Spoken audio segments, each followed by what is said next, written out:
Hello, so today we are going to do this problem, which is part of Leetcode daily challenge, minimum number of removals to make mountain array. So basically we have an array and we call it a mountain array if and only if the length is at least 3 and there is an index I such that all the elements before that index are in increasing order, and all those after it are in decreasing order. So basically, if I was some position, then all those before would be in increasing order, all those after it will be in decreasing order. And we get an array, and what we want to do is we want to return the minimum number of elements that we need to remove from the array to make it a mountain array. So it's not necessarily in this order, but we want to remove elements so that it is. And we want to do it by removing the smallest number of elements possible. So you can think of it also as keeping the most elements possible, okay? So that's the idea. Now, if we look at this one, the first example, we don't need to remove anything. It's already a mountain array, 1, 3, and then 1. So this one increasing and then decreasing. For the second one, we do need to remove a couple. And the actual solution is just this, because then the mountain array is at 6. So we have 1 and 5 increasing. And then after that, we have 3, 1 decreasing. Okay, so 1, 5, 6 increasing, 6, 3, 1 decreasing. And so to get this, we need to remove 3 elements. We need to remove these 2, and we need to remove this one. Okay, so that's the idea.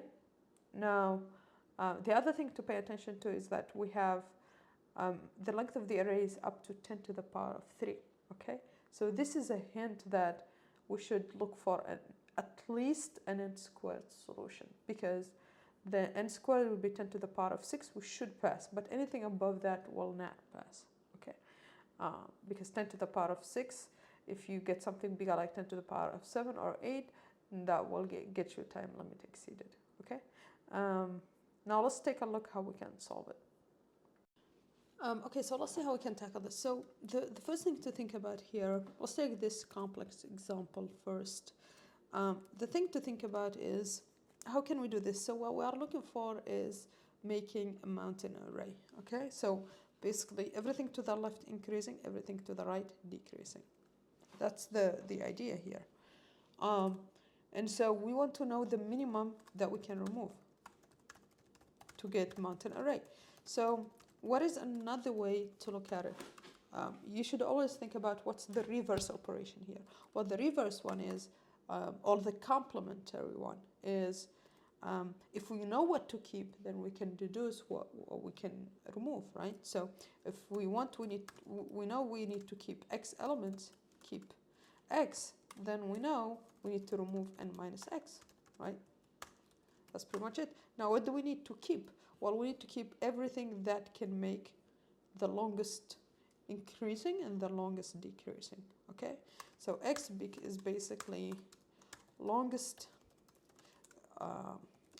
increasing and decreasing for any prefix, right? Okay, so what this means basically is we can actually get very close here by just trying every. So what's specific here about the mountain array, about a mountain array? Well, the most specific thing is the actual mountain position here. Some people call it pivot. You can call it another name. So I'm going to call it the peak. So the peak is actually the point where we can try multiple elements in the array and see the max length we can get of the mountain array around that point. So what that means basically, let's try here. Let's see if this one is it. It gives us the max mountain array length. Let's try this one. Let's try this one. Let's try this one. Let's try this one. So we'll try all of them and take the max. That's pretty simple, pretty brute force solution. So what we can do here is basically try every point, every index as the peak of a mountain array, and calculate then the length, then take max, and basically the max, that would be x. That would be the x we are looking for here to get to where we can just return this n minus x. okay? Except this is not the full story, right? Because the first thing is you can't have a mountain peak at 2, right? At the first element, because then it's not a mountain anymore. It's just like a decreasing like this. The other thing is you can't have it at the end either, because then you just have something going up, right? So we definitely know that we need to exclude,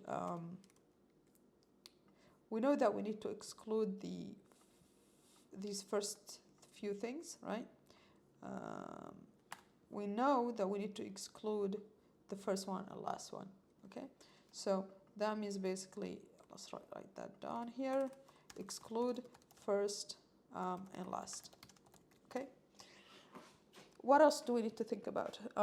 Well, what does this entail? We will try every index, but what are we really doing to find the length of the mountain array? So how do we find length of mountain array? Well, the answer is, if you look at what is a mountain array, well, it's just the longest mountain array is just the longest increasing around that index I, and the longest decreasing around after that index I. That's pretty much it. So what we are looking for here is basically longest increasing sequence, which is already a known dynamic programming solution, ending at I, and then the longest decreasing sequence starting at I. Those are the two things we are looking for, okay? Now, how do we calculate, for example, the first one? And how do we calculate the second one? Well, for the first one, if we are going to do, let's just look at a simple, another simple array, maybe call it 2, 1, just have up to 5, for example. How do we do the longest until 6 maybe? How do we do the longest increasing? Well, we just start with the first one. Well, it's only itself, so the length is 1. Now for 1, we need to check everything before it to see if what would be the longest increasing sequence. And so for 1, 2 is bigger than it, so the only increasing sequence is going to be 1 itself. Okay, so the length is 1. So this would be the length, by the way. This here is the length. Now, let's take a look at this one here. Well, 1 is equal to it, so that's not increasing. 2 is bigger, so that's not increasing, so it's only itself. 5 now, well, 5, the elements on its right, on its left, we have 1 smaller than it, and we have 2 smaller than it. But we can only take one of them, because if you take 2, you can't take 1. If you take 1, then it's just 1 and 5, right? And so it's 2. The longest increasing sequence ending at 5 is going to have a length of 2. For 6, the longest increasing is going to have a length of 3, because you just take whatever was before, the max here, plus 6, because 6 is bigger than the left one, okay? So how do we do this concretely? Well, it's actually pretty straightforward. You just need to do a loop, right? So you just need to have, sorry about that, you just need to have a for loop, right? Now, initially, every element at least can have a longest increasing sequence ending at itself with just one element itself, right? So you can just initialize it to 1, okay? So you can just initialize them to 1. But then after that, for each element, to know what's the longest increasing sequence ending at it, well, you just use dynamic programming, and this is the array of dynamic programming, where you just take j in range of ending at I. So you look at all of them, and you try to add this element to the sequence ending at all the previous elements, right? And so what that would mean is basically longest increasing ending at I is going to be either the one including this j or whatever was before, okay? So the one including j means ending at j plus 1. So basically it means we take the longest increasing sequence ending at j and we take j and I. But to be able to take j and I, we need the element at j to be smaller than the element at I, so that we preserve the condition that it needs to be increasing. And so what that means here is that we need to check only if aj is smaller than ai that we can do this. Okay, that's pretty much how you do longest increasing sequence. So for each one, you just go to the j's, all the j's before it, you take their count.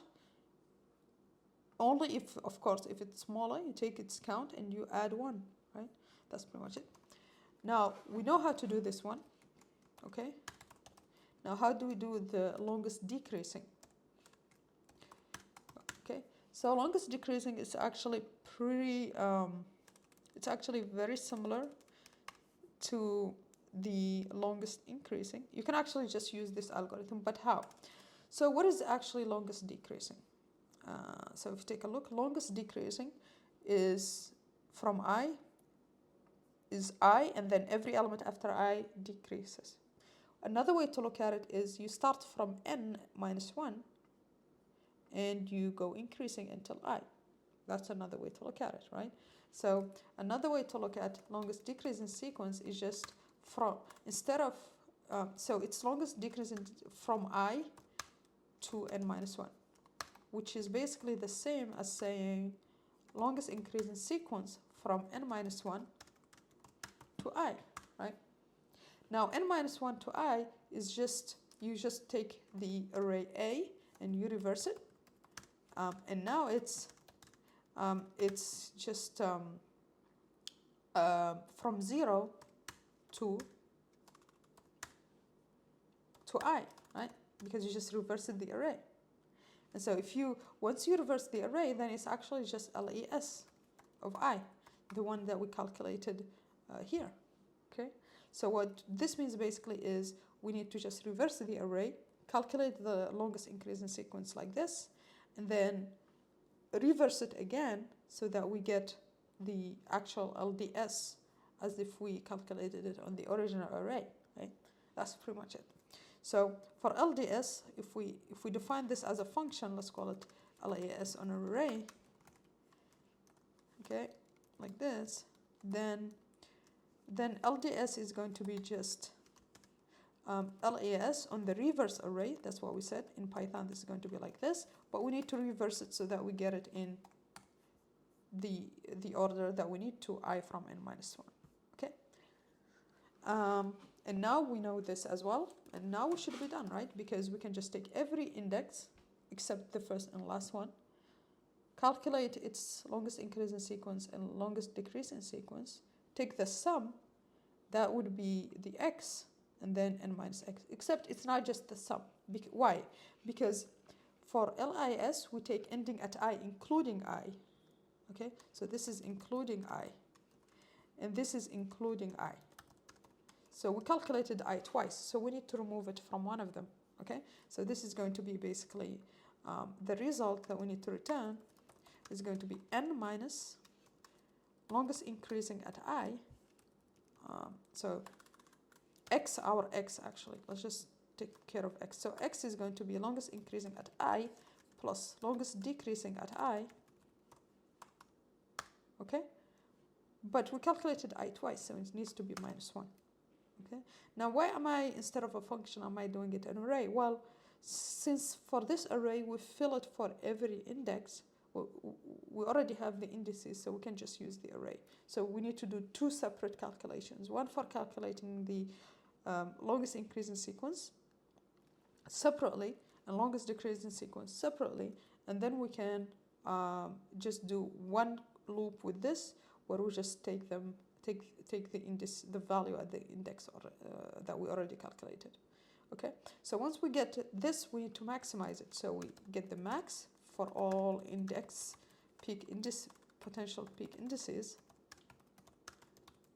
Okay, and then once we get the max, we can just take n minus the max. That would give us the smallest possible element we need to remove, right? The smallest possible number of elements we need to remove. And that's pretty much it. Now, in terms of time complexity, finding the longest increasing sequence itself is O of n squared. We have two loops here. And so it's 2O of n squared for LIS and for LDS. And then for this, trying every index is just O of n, right? And so we have the time complexity is going to be dominated by oven squared solution. And then we just return, so it's going to be an oven squared solution here. Okay, so let's write this code down. So we have this.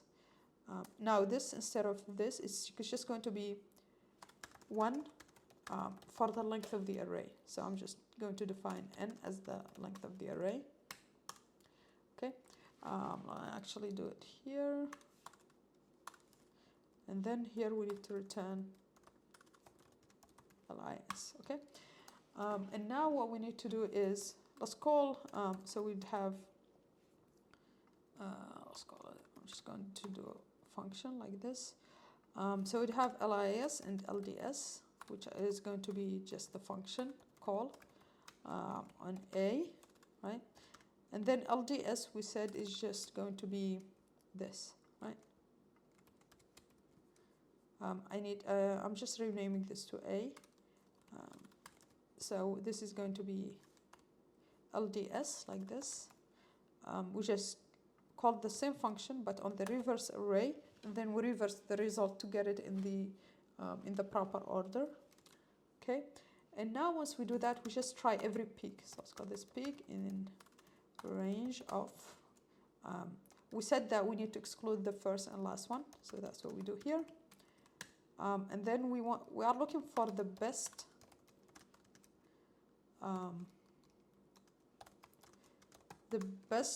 The largest mountain array. So we take the max of what we have so far and lis at, it's just what we said here, so just this pretty much.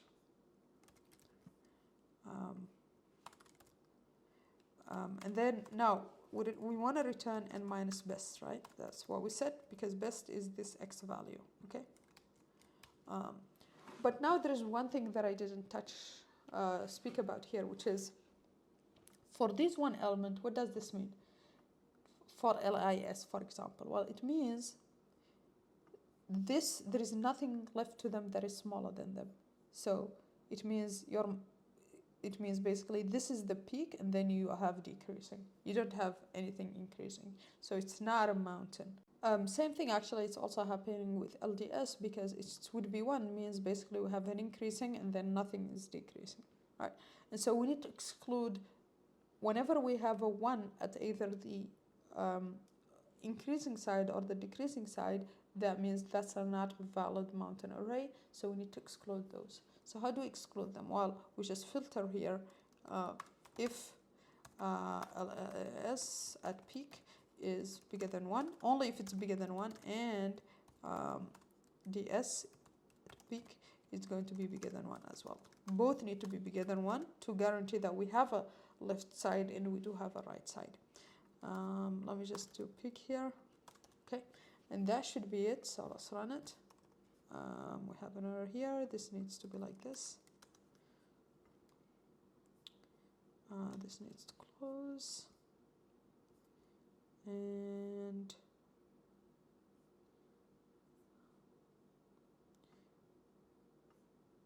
okay, so we have an indentation problem here, and this needs to be LDS. Okay, I'll submit, and this gets accepted. Okay, yeah, so that's pretty much it for this problem.